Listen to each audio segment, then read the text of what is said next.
All right, in this video, I'm going to start our unit on personality. And to start getting into that, I first want to harken back to our last unit, social psychology, and this equation from the experimental psychologist Kurt Lewin that again, you don't need to do math in this class specifically, but this formula is very useful conceptually to try to point out that personality and social psychology in particular, I mean, all these areas that we're covering complement each other and inform each other in one way or another, but social psychology and personality psychology have kind of a special bond and special complementary nature that's again exhibited in this conceptual formula.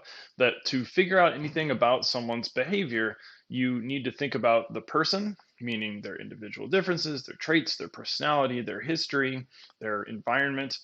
Well, I guess their like long-term sort of socialization in their environment, and the situation.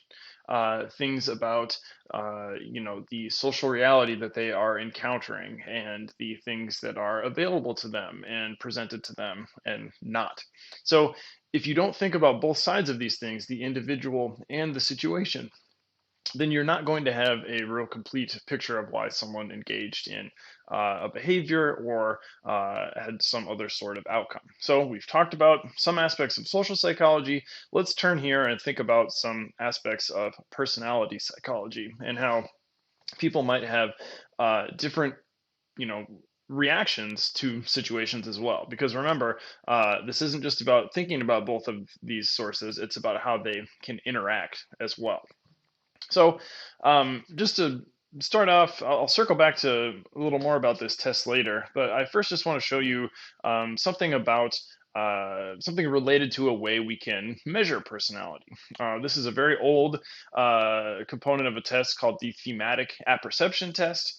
And people are presented with these sort of ambiguous kind of uh, uh, tableaus or pictures that you're just basically asked to explain what's going on in these different situations. And you can see in this one, you might take it a few different ways. It might be that the person standing up is, getting up for a day of, full day of productivity. They're, getting ready to head out the door. Their presumably partner is still sleeping, but they're getting a jump on the day.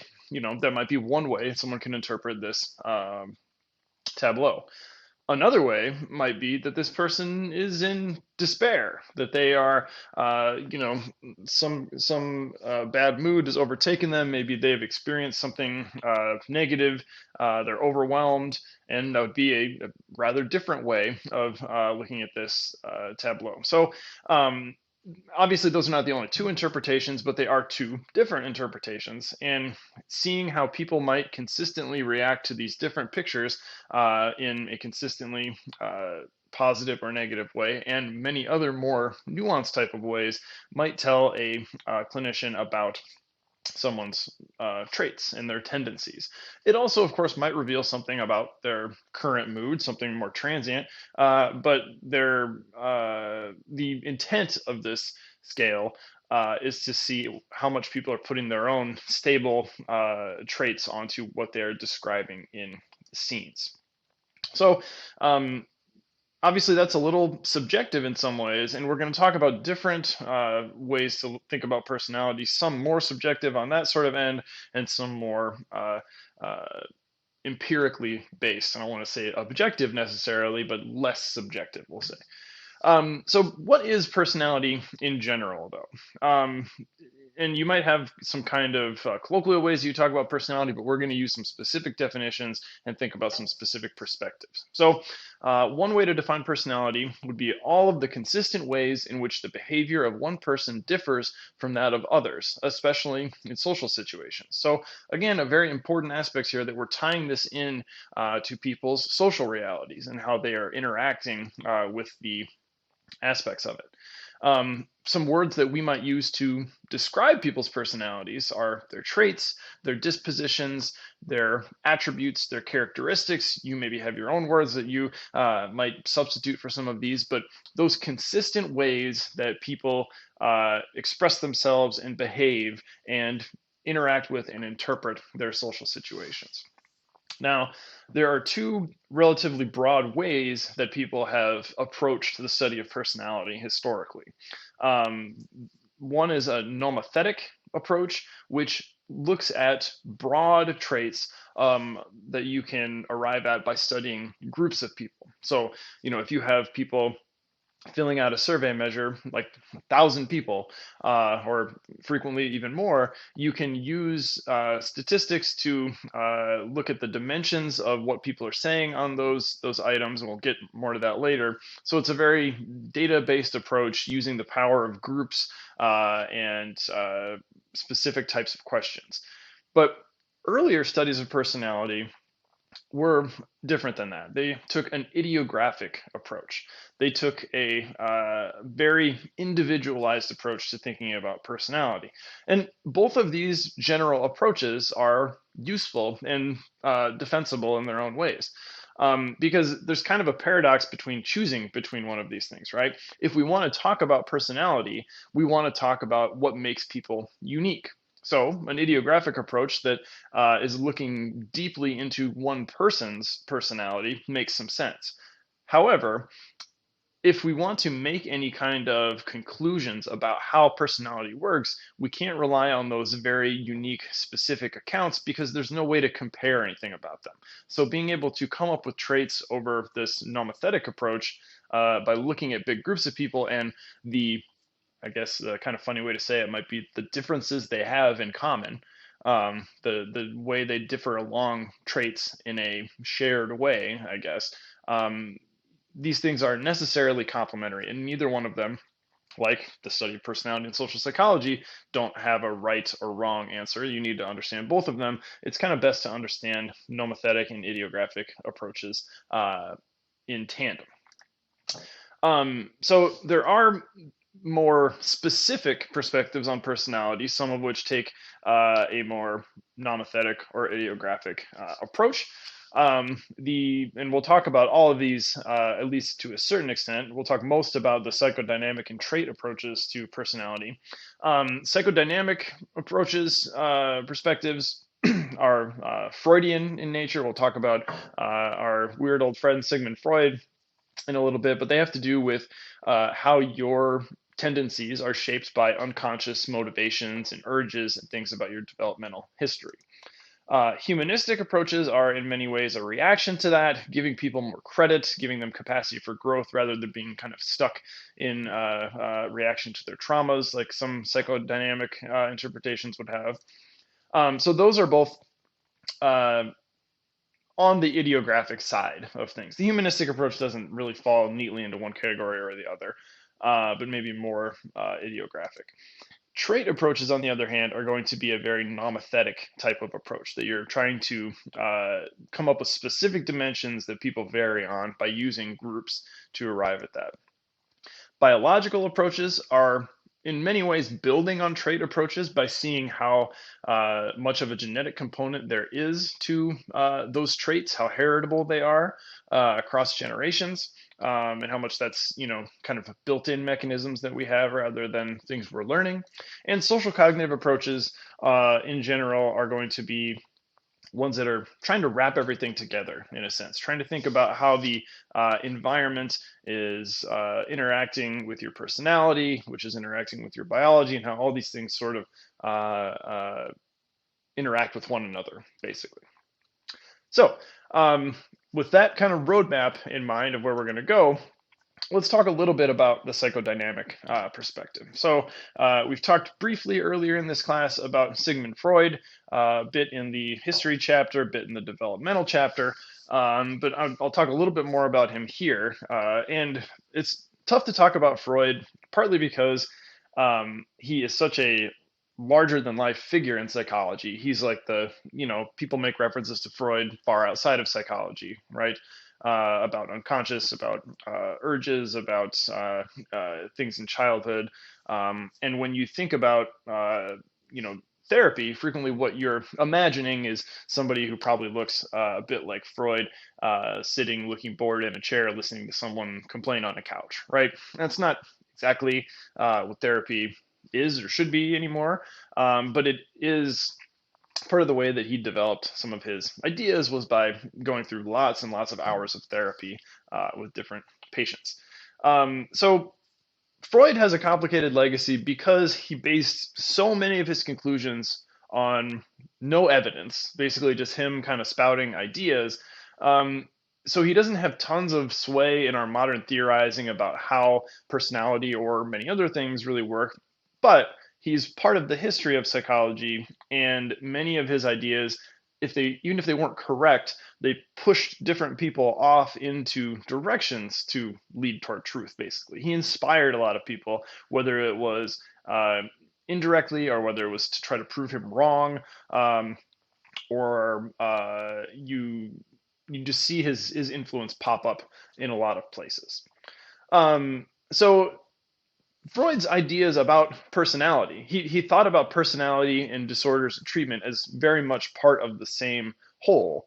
But he and his treatments were basically trying to address issues with people's personalities in a sense, and how they've reacted to trauma and things in their past. So Freud's idea for personality is basically that this is what comes from all of the conflicted, roiling, unconscious forces within a person that frequently have to do with things from their history.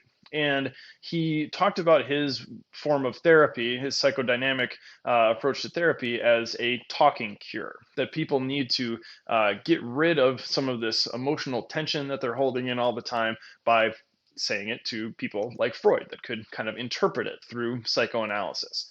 So people would say these things to him, and he and other psychoanalysts would essentially kind of put narratives together with by making some inferences and by like linking things together that people said, listening to things about their dreams and what kind of urges those might be foreshadowing. It's a lot of making leaps in logic in some ways, but giving people a narrative for why they act the way they do. A lot of the issues with the psychodynamic perspective on personality have to do with the unobservable nature of a lot of the things that Freud was theorizing about and saying mattered. So the unconscious, what Freud suggested was this repository of memories, emotions, and thoughts that affect our behavior, even though we can't talk about them. Now, when we talked about the implicit association, oh, that's next. Yes, that was last week. Sorry. The implicit associations test is one of those things that I mentioned. Like that's kind of an indirect influence of Freud. Like we would not have gotten to the implicit association test when we did or how we did if Freud had not suggested that the unconscious was something that existed and something that we could have access to in some way. He doesn't necessarily have access to it in the same way that like a standardized reaction time test has access to it, right? He's making inferences about individual people's unconscious and saying this event in your childhood led you to be this way, which he, shouldn't really be saying probably without with any level of confidence. So Freud's early theorizing about what makes people the way they are focused very heavily on people's sexual lives, their difficulties having sex, relationships with their obviously partners, significant others, and how people were made who they are by their sexual frustrations, basically. But he didn't really find any evidence for that. It was just an idea he had. So he quickly moved on to different ideas. Maybe the most famous of which is repression of abuse and trauma in childhood. Freud basically said that everyone has some kind of abuse that they are pushing down deep inside themselves and maybe don't even have conscious access to that could be uncovered via this talking cure and thinking about things like dreams to give some access to the unconscious. Then without really finding much evidence for this either, Freud, realized maybe, well, if we can't directly observe these types of abuse, maybe it's just about your sexual fantasies in childhood. And sexual fantasies, you might take it very, very broadly. It's not that like children are always literally in his mind fantasizing about specific sexual acts, but things that relate to psychosexual types of tension and pleasure.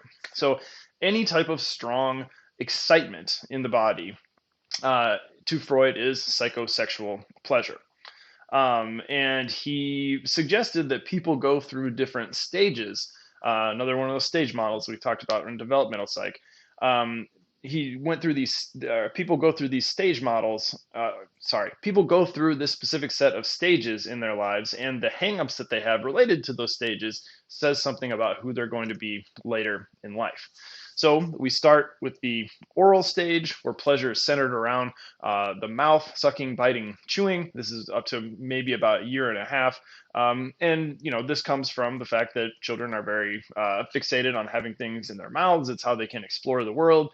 And of course, by breastfeeding, that's like their main connection to nutrients and sustenance and their mother. So it's an important part of the body at the time, I guess. After that, once children are, getting closer to potty training in general, and kind of learning more about their environment and their abilities in it, they move on to the anal stage, where you're kind of figuring out how the world works in a lot of ways. And it coincides with this focus on, feelings from your bowels, essentially.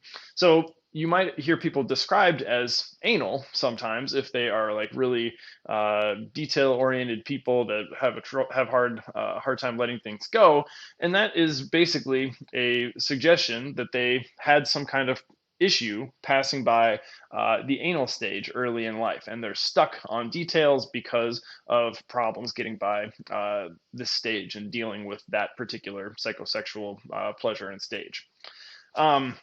After that, children move on to the phallic stage, where they're more focused on their genitals. And in this stage, Freud had this really weird, complicated idea that men are feeling this intense sexual attraction to their mother, and they're jealous of their father for his access to their mother sexually. And this is something he called the Oedipus complex. And then, because this is all kind of misogynistic, there wasn't really an explanation for the conflict that women are feeling at this stage in their lives.